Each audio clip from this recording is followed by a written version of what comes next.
In the shadow of Portugal's highest mountain, this stone house with its own wood-fired oven costs less than a new car. Welcome back to Portugal Property Hunter.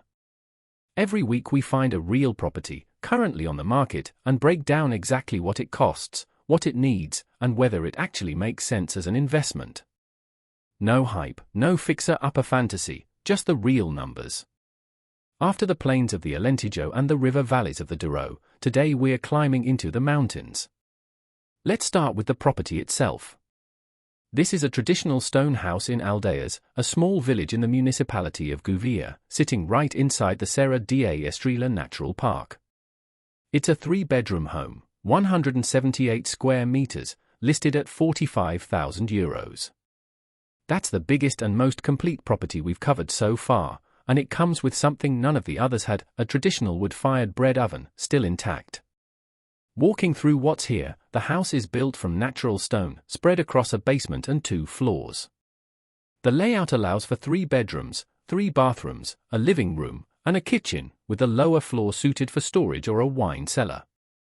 The structure needs full reconstruction inside, but the stone shell, the oven, and the overall footprint are already there, which in construction terms means you're not starting from nothing, and that alone typically shaves months off a rebuild timeline compared to a true ruin. Now, why the Serra da Estrela? This region is completely different from anything we've covered. The Alentejo gave us flat plains and big skies. The Douro gave us terraced vineyards and river valleys. The Serra da Estrela gives us mountains. This is the Serra da Estrela Natural Park, home to mainland Portugal's highest peak, at just under 2,000 meters. Winters here bring actual snow, which is rare in Portugal, and the region even has the country's only ski resort. Summers are cool and green compared to the south. The area is also part of a UNESCO Global Geopark, recognized for its glacial valleys and granite landscapes shaped over millions of years. It's a completely different lifestyle proposition, hiking, mountain air, and a landscape that looks more like the Alps than the Mediterranean. It's also worth talking about what comes with this specific property beyond the house itself. Unlike our previous 2 episodes, this one includes real living space to grow into, a basement level that could become a wine cellar or storage, and enough footprint across 3 bedrooms and 3 bathrooms to comfortably fit a family, not just a couple. If you're thinking rural tourism, this size matters. 3 bedrooms is the difference between a weekend retreat and a small guest house that can actually take bookings.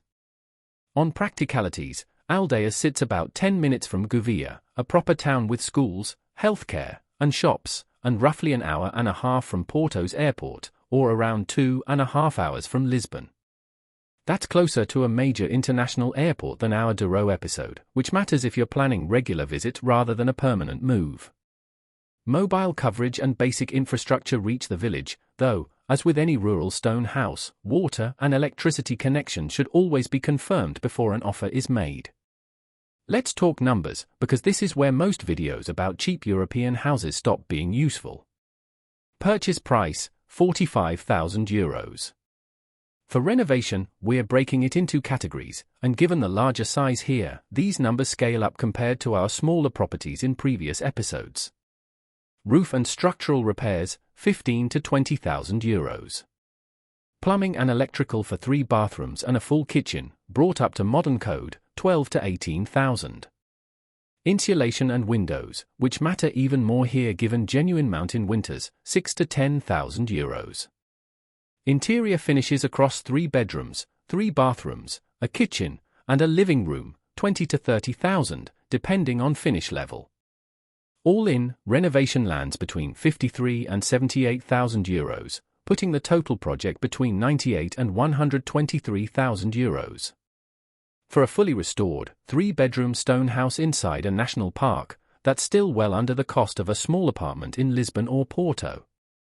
One more practical note, labor costs in this region tend to run lower than in coastal cities, but finding contractors experienced with traditional stone construction can take longer, so building in extra time for quotes is worth it. Now, the legal side, because this is the part most videos skip and it's the part that actually matters if you're a foreign buyer. First step is getting a NIF, a Portuguese tax number. You can do this remotely through a lawyer or in person. Next, if you're financing, you'll want mortgage pre-approval, though many buyers at this price range still choose to pay in cash or with limited financing. Then comes the promissory contract, the contrato de promessa de compra e venda, which locks in the deal and usually requires a deposit. Finally, the deed is signed in front of a notary, at which point you'll pay IMT, the property transfer tax, and register with IMI, the annual municipal property tax. For a property at this price point, expect the transfer tax to run into the low thousands rather than the few €100s we saw on our cheaper episodes. The whole process, from offer to keys, typically takes 6 to 12 weeks if the property's paperwork is in order, which for rural stone houses is always the first thing a lawyer should verify. Let's answer a few questions foreign buyers ask us constantly. Can non-Portuguese citizens buy property here? Yes, with no restrictions, Portugal places no limits on foreign ownership. Do you need to live in Portugal to buy?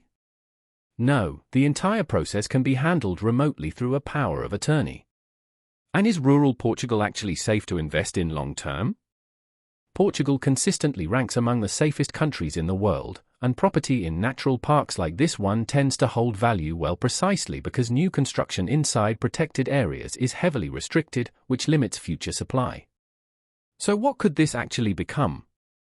With 3 bedrooms and 3 bathrooms, this stops being just a personal retreat and starts being a real income property, a small guest house for hikers and nature tourists, a multi-generational family home, or a base for someone wanting to split time between mountain summers and city winters. Aldeias sits inside a natural park that draws visitors year-round, for hiking in summer and snow in winter, which gives this property a tourism season most of our other episodes don't have. Looking across all 3 episodes so far, Alentejo is space, sun, and coastal access. The Douro is dramatic scenery and wine culture.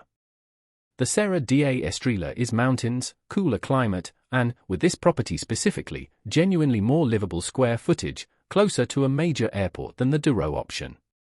3 very different lifestyles, 3 very different price points, all still under €125,000 fully restored.